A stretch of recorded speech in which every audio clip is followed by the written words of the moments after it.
So it still says live on YouTube. Did we not stop the live screen? No, it got stopped. I think it got restarted. Okay, so we're live now. Some folks are saying room this is 5 live is for the full. new one. I'm sorry, So- what, Russell?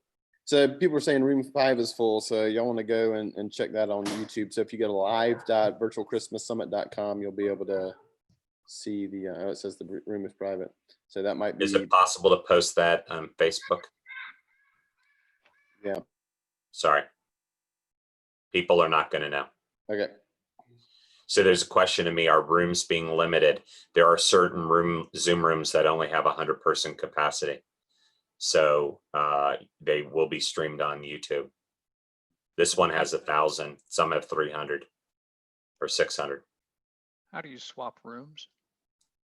You have to go to the Zoom link. So the friendly URL has room1.christmassummit.com.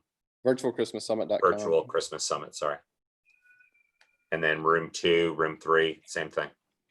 Yeah, just go to room2.virtualchristmassummit.com, room3.virtualchristmas. That's the easiest way. Got it. Thank you.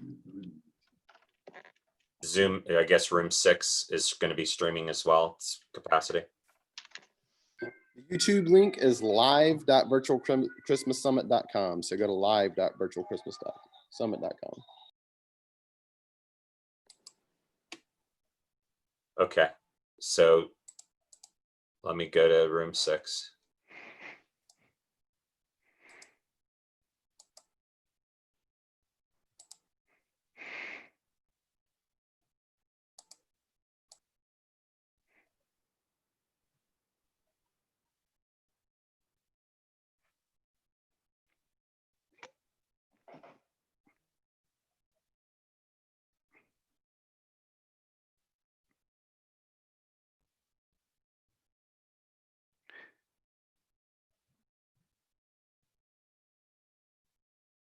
I should have figured out how to mount this video up in front of me. Gil, I think you have to disable annotations because you're the ones sharing the screen. Where's that? Should be up in your options for your screen sharing. I think you have to hit more. And then disable attendee annotation. Let's see, disable participants annotation. Is that Yeah, that? that's the one you want. What's that do? I don't follow. Make sure no one can draw on your screen. Oh, okay.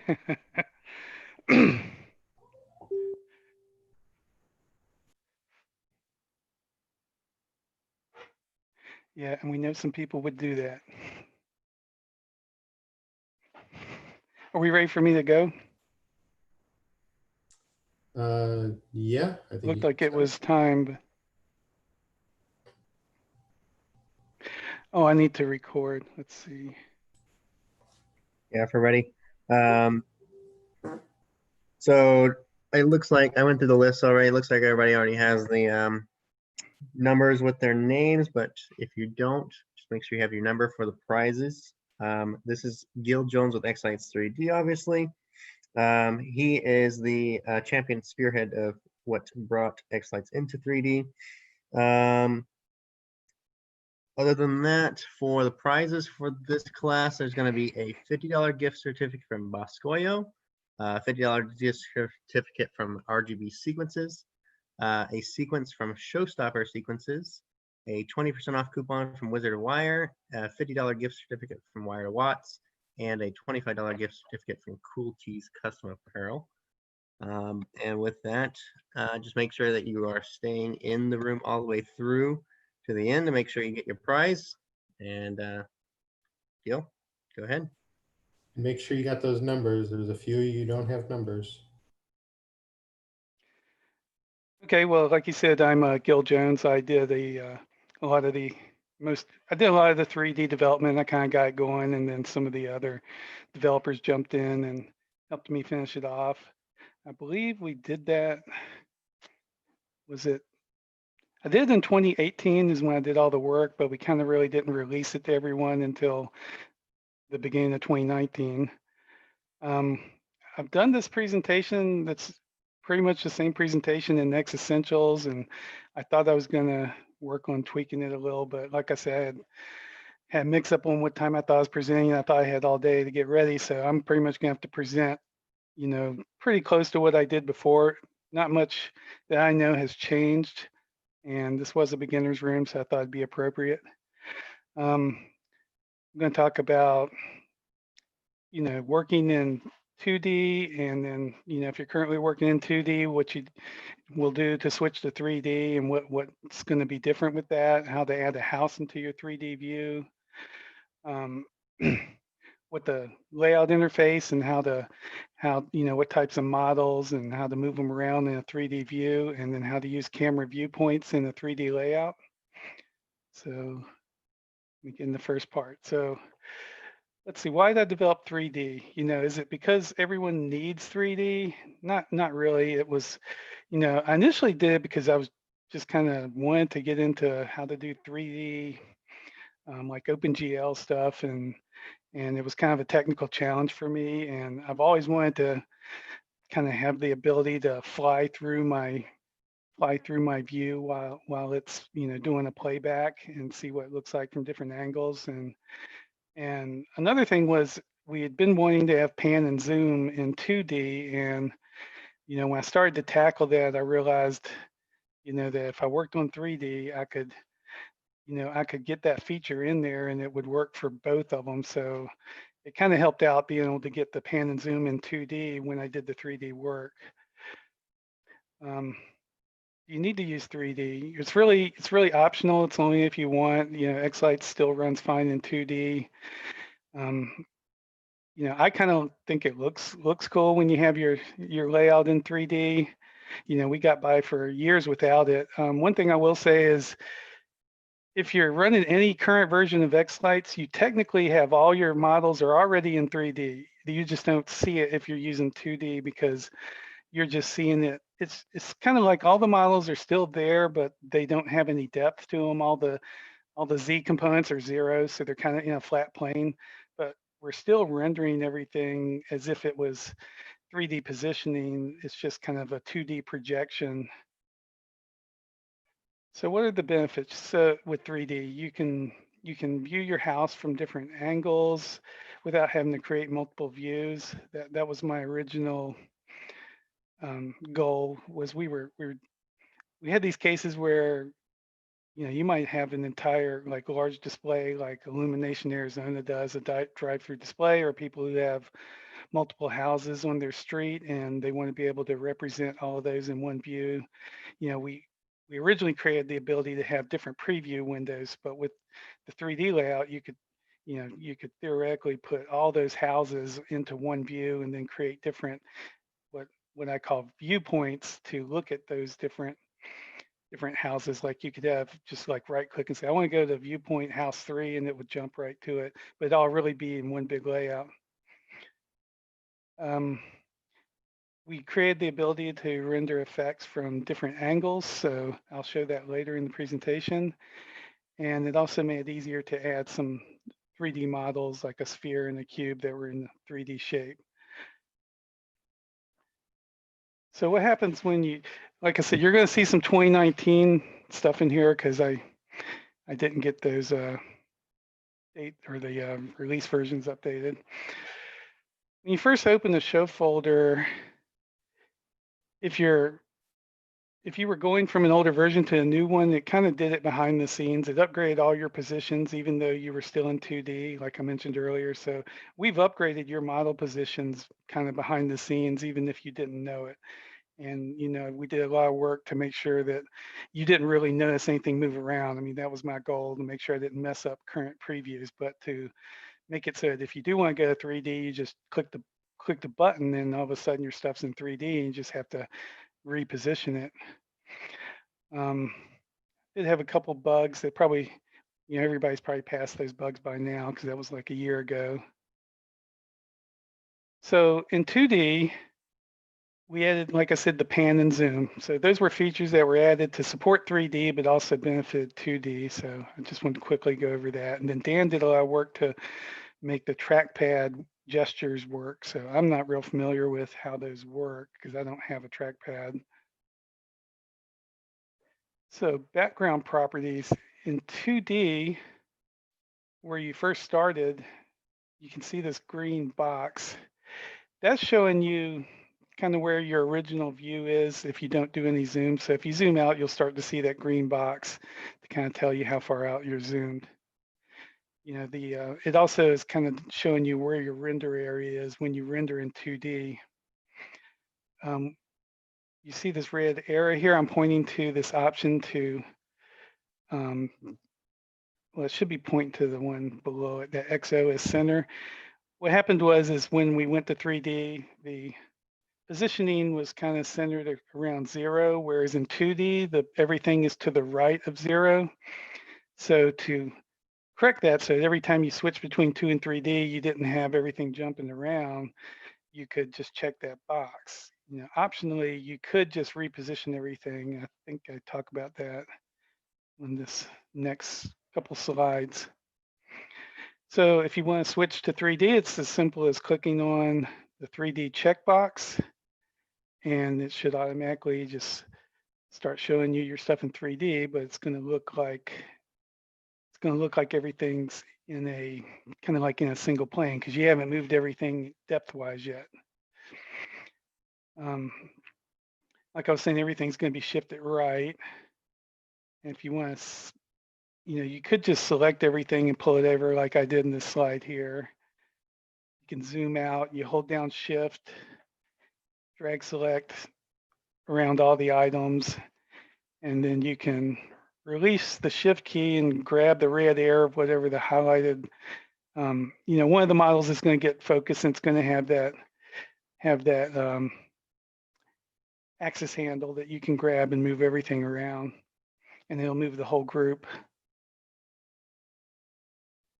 So the green grid that you first see, if you were starting from scratch in 3D, is it's really there to just help with visually placing models. It gives you a little bit of perspective of where the ground plane is as far as what we consider 0. It doesn't really mean anything. Most people tend to, you know, want to put their models down there on a single plane. So, you know, there are some options where you can right click a model and say, send it to the ground plane, and it'll drop it down to that green grid level. Let's see. You can also add additional grids. So if you go to the add object icon and select grid lines, you can see what I did here. I threw 3 more grids in there, and you can rotate them and resize them. You can say how many grid lines you want the grid to have, change its color. So probably something you don't need very often, but if you did want other grid lines, you could do that. And I'm trying to go kind of fast because some of that stuff probably isn't used a whole lot, but if someone wants to come back and refer to this in the presentation, they'll have it. So there's a 3D objects tab. So all your models are on the models tab, and then you have the 3D objects tab. So to make it easier to select models, you know, without, like, I didn't want it so that when you went to select a group of models, you were accidentally grabbing 3D objects along with it. That would make it hard to select. So the way I managed it was having all the 3D objects on their own tab. That way, you know, you're either selecting 3D objects or you're selecting models. In fact, I can't remember if we changed that to view objects, or does it still say 3D? We might change that name now. So when you, let's see, so select 3D manage. Right, so if you go up to the, let me see if I don't know if it mess up my screen sharing if I jump to xLights. Does everybody, yeah, everybody sees that. So if you are here and you go to 3D, like I said, you see the green grid. If you hit this add object button, what I'm saying there is, if you go to add a mesh, I'm automatically jumping you over to the 3D objects tab, and then you have your, this is just an empty square, but then I could go and select, you know, an object file to add. I'm not going to do that right now, because that's later in the presentation. But that automatically lets you insert things like mesh, grid lines, images that are on the 3D object plane. And you can right-click these objects in this list and have some options like deleting them if you need, just and grouping them just like you do. And actually, I can't remember if we allow grouping. But anyways, there are some options on the right-click menu you can access. Now, the first thing a lot of people want to know is, how do I add my house in 3D? By default, we don't display your house image. You know, in 2D, you have an image that you're showing in your background. We don't display that background image. You can bring it in if you want, but most people want to create a 3D model of their house and bring that in. But you can bring in multiple images, or you can import a 3D model of your house, or you can just, you have the option of not having a house at all. I've seen users that don't bring in any 3D model, but you know, just by placing their models in the position of a house, it almost looks like there's a house in the background because everything's positioned in the shape of a house. So placing an image in 3D, use that add object image button, which is right here. So you can say add image, and then you would navigate by clicking, and let me go see if I can find one of the ones I use. I must not copy them from my older folder. Let's see.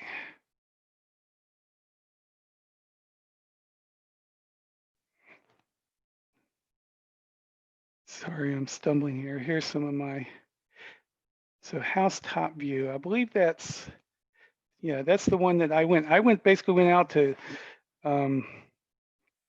Google Earth or Google Maps, one of those two, and I got a top-down view of my house. You notice when you first bring in the image how it's going to be tilted, so you would want to go down to size and location and say, I want to rotate that 90 degrees around X. And why did that not rotate? Oh, I did position. Got to be on the rotate option. There, and that way I put that flat. And let's see, it's showing it backwards, so I need to rotate around Y. Whoop, that didn't look right. Oh, once again, I hit scale. There. So I've rotated this around. I'm not going to worry about the fact that it's flipped, but so I've basically got like an image of my house, like, you know, where things are on the ground down here. And then most of the time you would want to go down and lower the brightness. And then you can use that as a guide. So here's a case where I don't really want this grid line anymore. So I can come up to the grid lines, right click. Actually, instead of deleting, I can come down here and I can just tell it it's inactive. That way you don't, if you want to bring the grid back, you can do that. So now instead of the grid, I've got an image that shows my house. And so I could come down here, and then if I wanted to start placing objects, it's easier to, you know, see where those objects fall in your yard when you start wanting to place things. And let's see, back to the presentation. So you can use that add image function to add as many images as you want. You can see in the presentation here where I've got that one I just showed you on the ground. I've got my background image. This is kind of what I did at first before I drew my house model.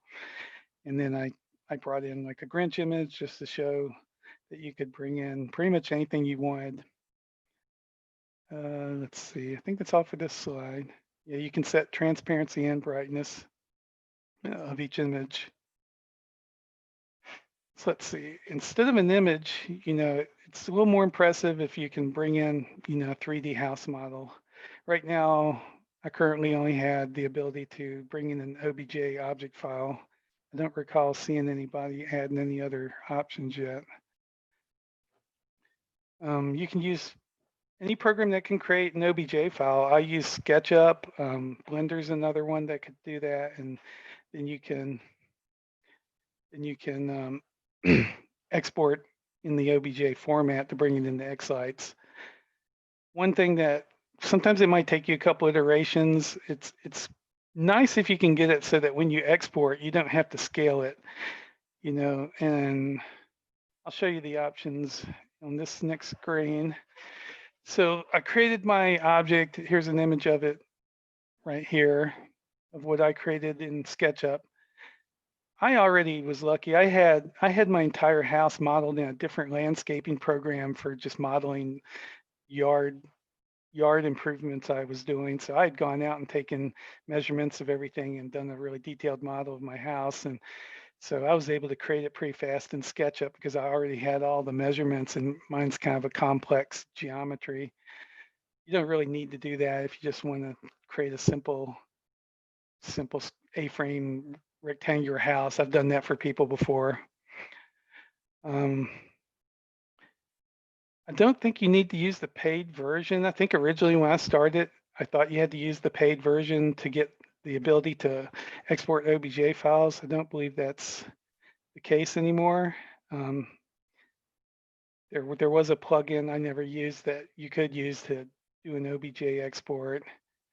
Or, you know, there's several people out there who say, hey, just send me your SketchUp file and I'll export it for you if you can't figure out how to get it done. I'm showing here just how I was doing it. I hit export OBJ and then it brings up this dialog. I wanted to show you the options because a lot of these are going to help you out on how it comes in. You want to do the swap X or swap YZ because xLights uses Y as the like up down axis, whereas SketchUp uses it as like the ground like depth axis. So you have to swap those or your house is going to come in like facing 90 degrees tilted.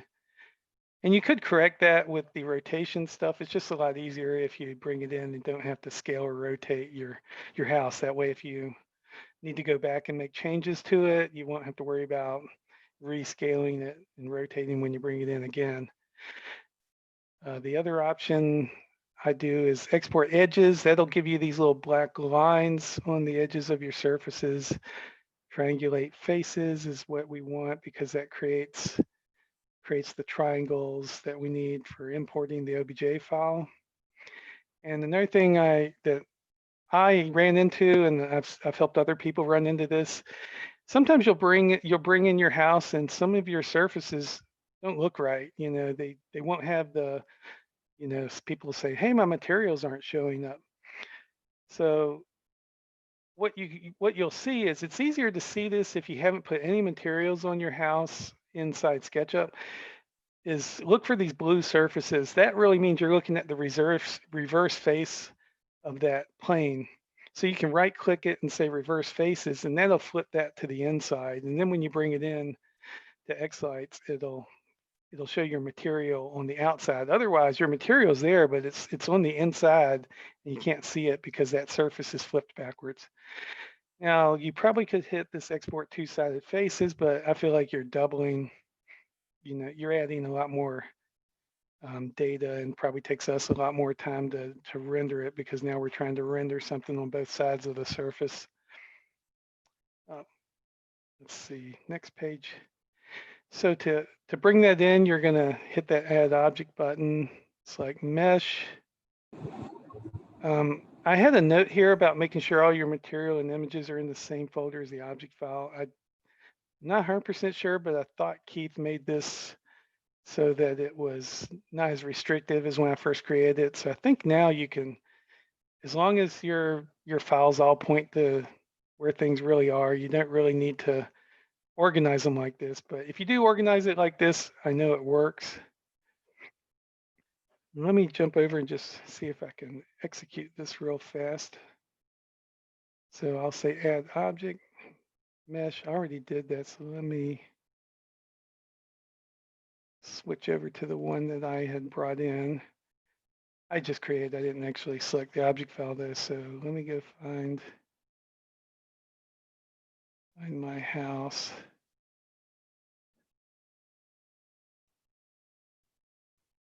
And there, it brought in my house. Now I've got what I'm seeing. Looks like I got some pathing issues on my textures. So that's something I would probably have to work with to fix. But for the most part, that brought it in.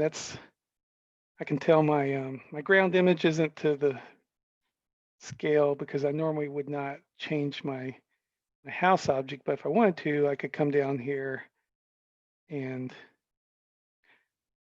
well, you could tweak these numbers manually. Another tip, people say, well, I can't see the handle. You can click this mesh only thing, and then you can come in here and select this handle, and then you can start, grabbing these axis handles, which that gets explained later in the presentation, but that's a way you could come in here and scale that object around, or you can click again, and that gives you the ability to rotate that object. I'll just leave it messed up and then uncheck that. And you'll see how it now tilted my house.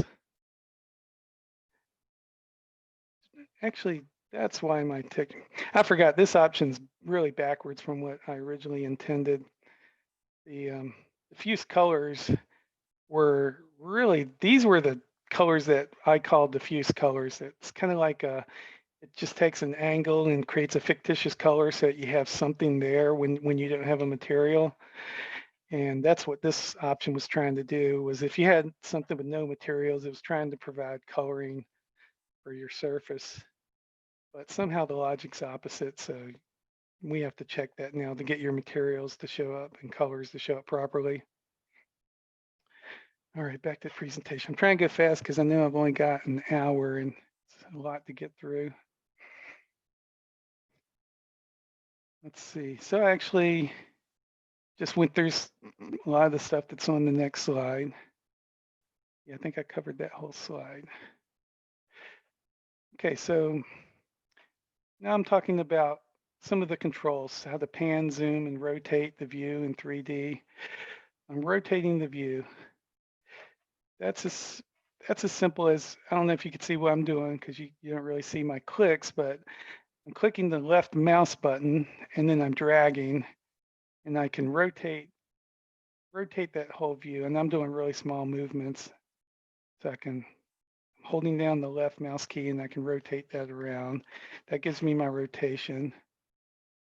Zooming is just scrolling the mouse wheel, and I think there's some other options because a lot of people don't like to use their mouse. So I don't have all the other options listed, but I know there's other ways to do zooming that you could probably ask online. Panning is you click and hold the mouse wheel and you can drag the view. I've kind of made it what I call smart panning. I can't remember if the smart panning was implemented when I originally did this presentation. Yeah, up, down, along the Z and close to top on view. Maybe it was, but I'll just do it real quick. So basically it's like if I'm looking straight on, I'm depressing the center mouse wheel and then I move left and right. You can see it. It's going to move my whole view sideways, and it moves it up and down. Now it changes if you go past 45 degrees, then we start moving. I don't know how to describe it. It used to not do it that way, and it was kind of confusing. But we look at the angle you're viewing it at to figure out which axes you want moved. So instead of this, see that. We just made it so it visually does what you expect it to do is what I guess the best way to explain it. When I first did the panning, there was if you rotated to a different angle and you panned it did some things that were unexpected. Let's see, axis handles. So I kind of copied this from Blender. And, you know, I did my take on it, but I kind of got it from Blender. So there's several different axis handles. If you look at the orange, not the orange, you can click the orange square and that'll change which tool you have. But typically you start with the translate tool and that just looks like the arrows on the tips. So basically the tips change to show you which tool you have. The scale tool, they changed to squares, and then the rotate tool, they changed to look like there's like a arc so that each handle moves you along that arc.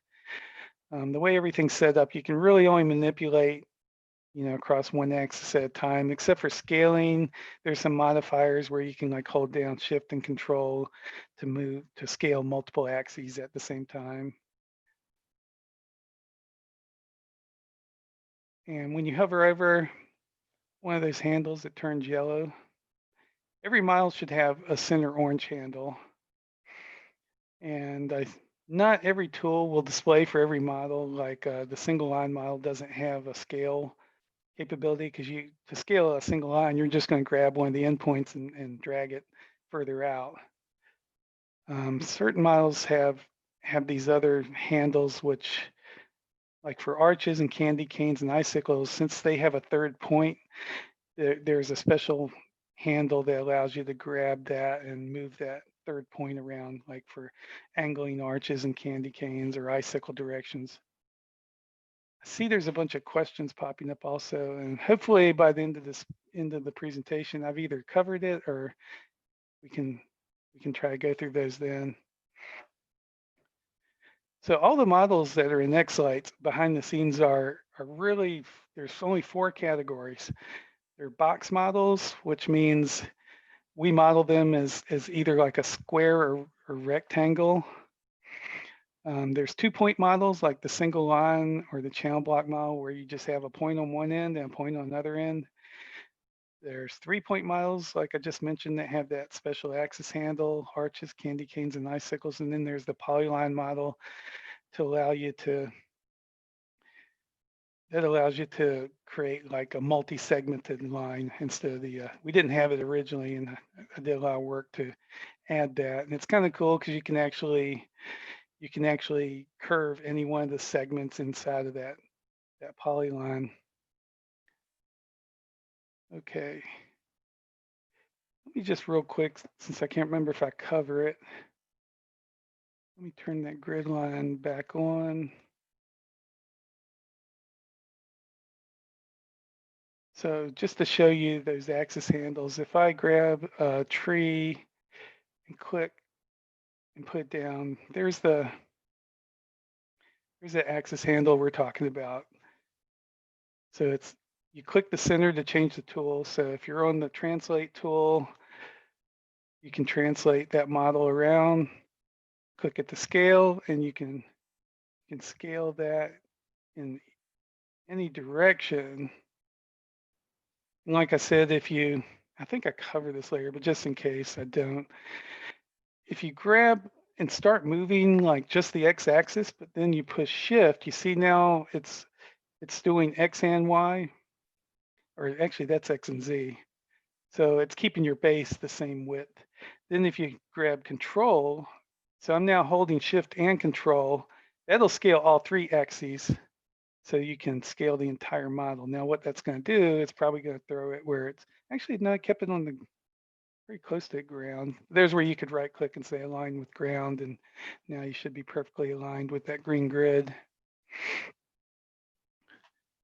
Let's see, that looks like some of the stuff I'm actually covering on this screen.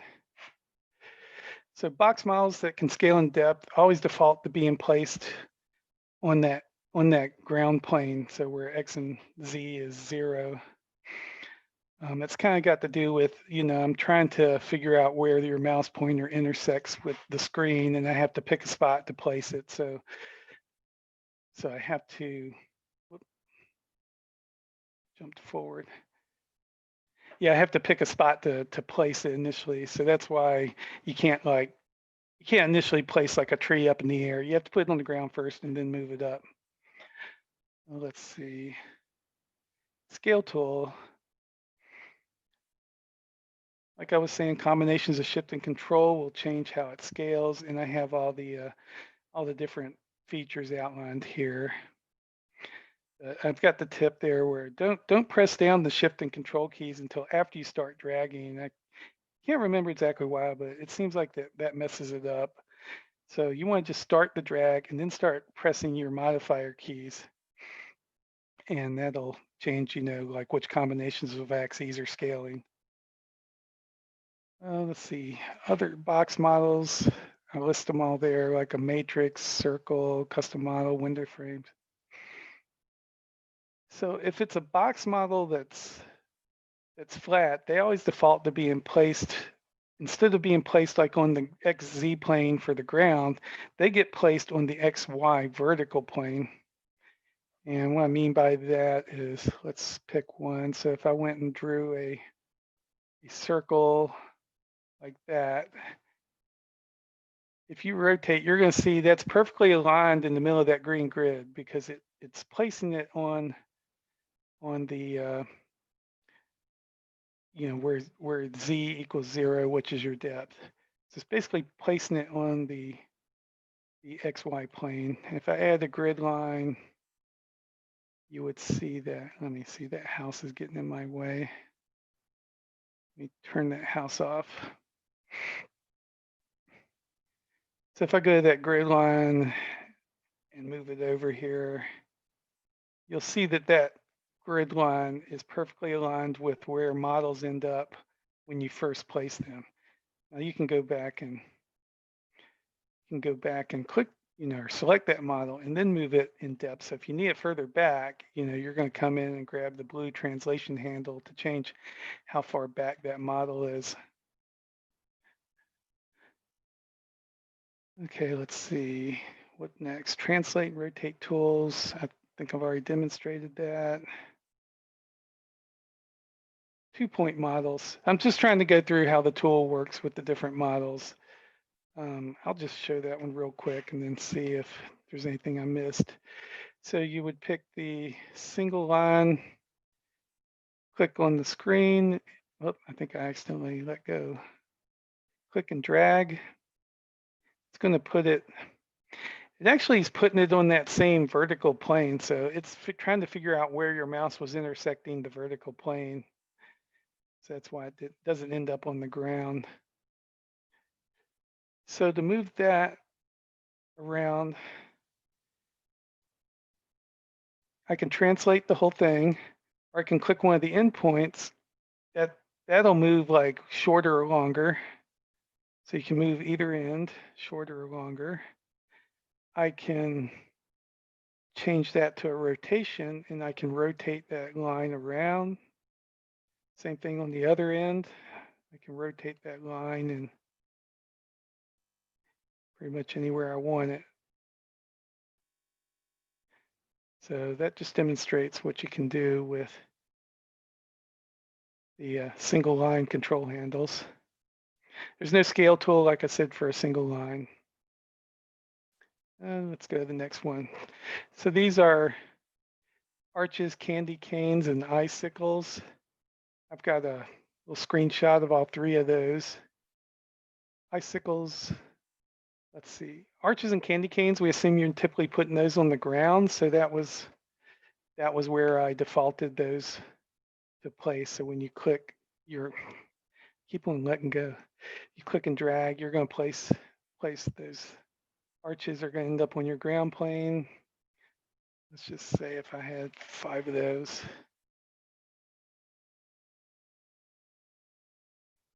Same thing with candy canes. Click and drag, and now you've got candy canes on the ground. If you want to move them somewhere else, you can fully move them around. And this is where that handle comes into play. If you need to change the angle of your candy canes, that handle's going to do that for you. Icicles kind of work the same way, except they're not on the ground plane. Those are actually, let me see. Let me draw them up here. See what I'm saying? They don't draw on the ground. They draw on that vertical plane just to start with, because we assume you're probably putting those up in the air on on a roof eave. And most of these controls all work the same, except for down here, you can change the angle of how they drop. Hey, Gil, we've got about 10 minutes left. Okay, let me see what I got left in slides here. Polyline model, I'll show that one real quick. That's gonna be drawn on the vertical plane as well. You click once, click again, click again, click again, hit escape to end it. Now you've got a polyline. You could right click a line and say define curve. Now if you select one of these points on the end, you're going to grab that red handle that's kind of hidden at first. You could create a curve. Now you can select that red square and then you can bend the curve. So there's all kinds of shapes you could create, you know, using that tool or using that model. Oh, let's see. I'll go fast since I'm falling behind. As you move the mouse around the layout, it's going to highlight single models. Let me try to go through this real fast. I know what I'm trying to show here. So let me create a bunch of trees. First, let me take that image and hide that just to get it out of the way. So let me put it in multi-mode. I'm going to create a tree, and I'm going to turn off tree creation. As you move the mouse around the screen, see how it's going to highlight a model as the mouse goes over it. Then you can click and select it. If you want to, so you can let go of the mouse button now and you can pan the screen around, it stays selected. But if you want to select something, or if you want to deselect that, double click somewhere else and it releases the selection. The other thing you can do is hold down the shift key and start dragging the mouse and you can highlight things. Let's see, then hold down control if you want to add another guy to the selection or remove someone. So now I've let go of my mouse and then I can grab that handle and I can move that entire group. Everything I can do here, I can right click and say, you know, align these all to the front. And I can say match size. Whoop, that wasn't a good idea. Let me reselect that. I was trying to show, let's see, we can line them all with the ground. I don't know why that resize isn't working, but I haven't used it in a while. Let me just say match height. Yeah, match height, that worked.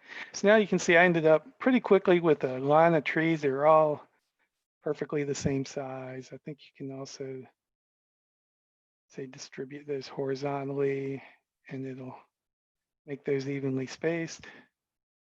And it looks like they can't tell if they're even or not, but I'm gonna control click on this guy so that he now has that handle to get him back so I can move that group. So the way the selection works, if you hold down control, I can click a model and he becomes the focus. If I click again, it deselects him from the group. If I click again, it adds him back in. So that's kind of the cycle it goes through.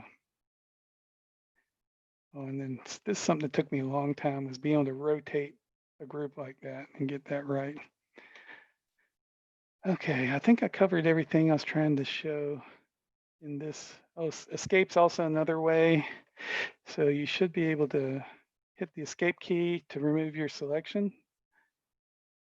And I think I just covered multi-selection. Let's see what else coming up. I covered control clicking,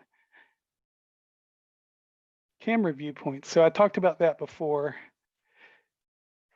That's if, you know, a lot of times you might want to be viewing your show from the front. Let's see, that's the typical. Take a second. So I could align this however I want it. I can right click and say save current viewpoint and call that front. Oh, I must have already had that name. I'll call it front too. And let's see, I'll rotate it here, right click.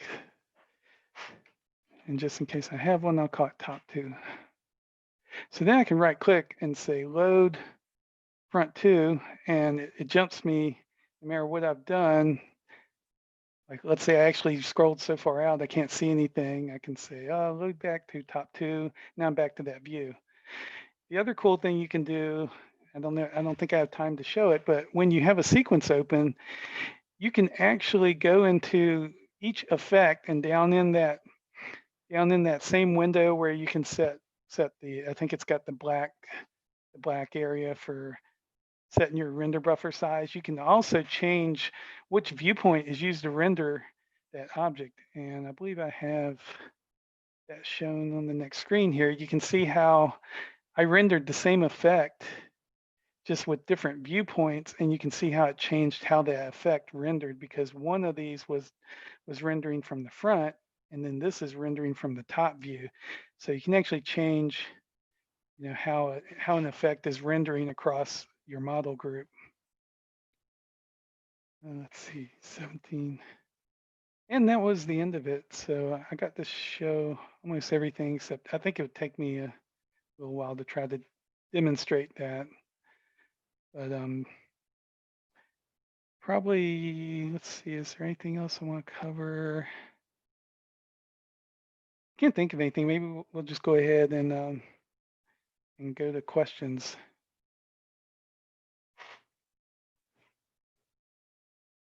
So there were a few questions in chat that I saw. Yeah, let me see what chat. I wrote them down. I saw a here. lot of stuff flying by. I can ask them back. Is there a way to visualize the center of a group of an objects in 3D? In 2D, there's a rectangle at the center of the group, but in 3D, I haven't found the option for visualizing the center. You know, I think they added something, but let me try turn this off. So if I create a group, we didn't used to have anything.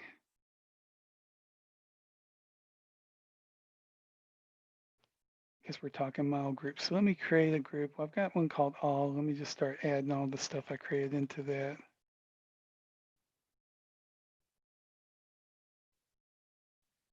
I thought they created a dot that would show you.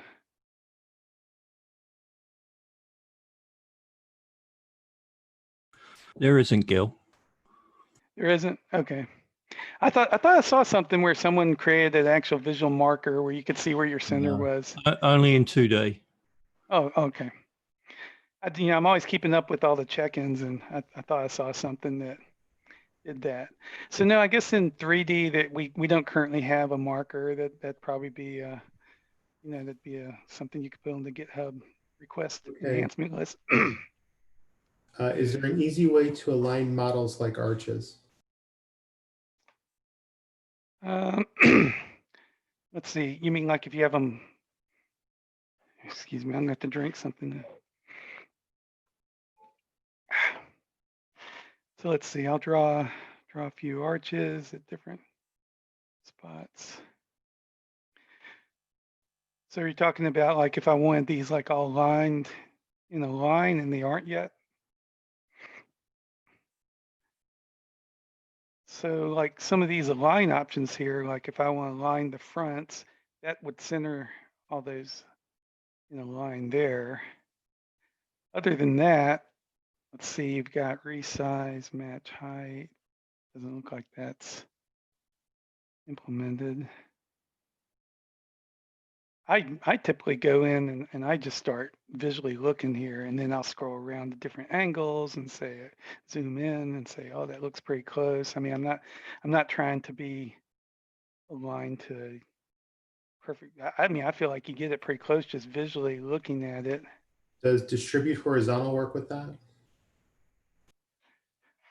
Let's see, those are kind of things that I guess we need to know if they don't work. I can't remember if we've tested them all, but let's see, distribute horizontal. That looks like that does work.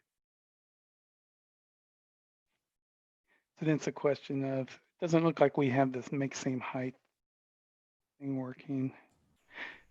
Let's see if same width works. Yeah, that worked. So same width worked. Just doesn't look like the height one is working. But typically what I would do is I'd make one and do Control C copy and then paste it. Let's see, why did I only get one? I could keep doing it. I just, I'd do that, where I paste it a few times. Then I know I got an object that's the exact same size as, as the one I copied. Let's see. Okay, another question. Can you change a model's type? For example, I have icicles defined as icicles, but I want them to be modeled as a matrix, i.e. a box model. So I believe there's because there's a replace a model with this model. So I don't know. I haven't actually ever tried that. Let me see if I click that model.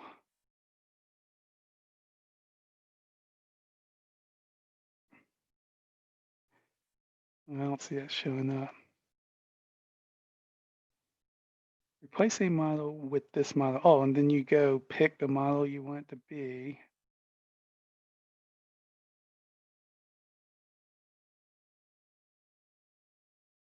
Hope it doesn't crash. I've never tried that before. I didn't see it do anything. All it does is replace the model and copy across the start channel. So typically you'd take a similar sort of model and you'd set it all up the way you want it to be, and then you'd replace it. And what it does is it puts it into all the same groups, it changes the names, sorts all that stuff out. So the best way to do what they're asking would probably be to draw another model and then do this Sorry, I didn't hear the operation. question. What was the question? They were asking if you could change a model type. It sounded like change a tree to an arch.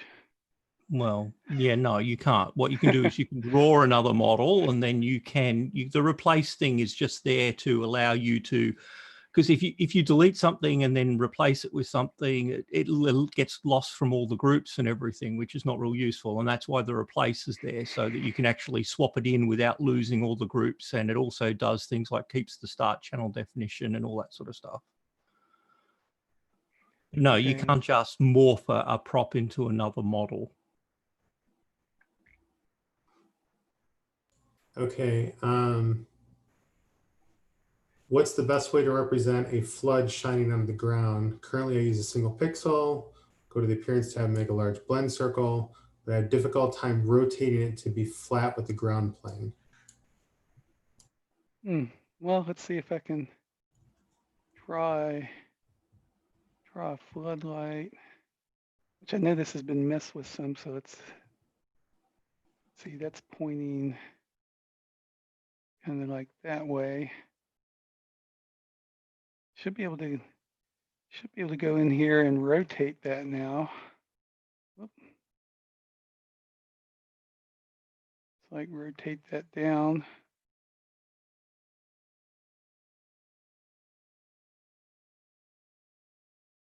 Yeah, I don't know if that's showing it as an entire cone.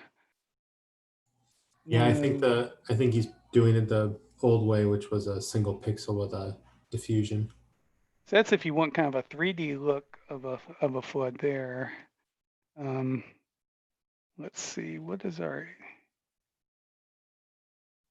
area one? Well, that does the same thing. Try to remember that if you can change the depth of that. All right, we got time for like maybe one You or can two. change the depth of all of them, Gil, now. Yeah, that's what I thought. So you could, I haven't messed with that, so, but yeah, I assumed you could. What's the next question? Is there a way to create 3D custom model for a DIY prop? Let's see. Yeah, there is under the customs or the custom model option, if you go into edit the data, why am I not seeing it? I thought we had You change it. Yeah, change the type. Change the depth in the custom model data. Just add to the depth. Okay, just like yeah, you I would haven't, change I the haven't price. actually used this much either. Oh, the Yeah, depth just- there. yeah, Okay, so yeah, you had just like- more layers depth wise. So it's probably kind of tedious, you know. You'd have to kind of draw it, and you'd have to kind of be able to mentally, you know, mentally imagine what each layer would look like to position it. You know, but So it you looks could like a exit and you'd see it on the screen. Well, and you can see it below, and you can rotate it in that black box, and it will highlight the cell that you're on. So, and you can see the layer in front and the layer behind using colors. So if you type in some numbers and you go to the layer below, you'll be able to see where they are by those hints. Right.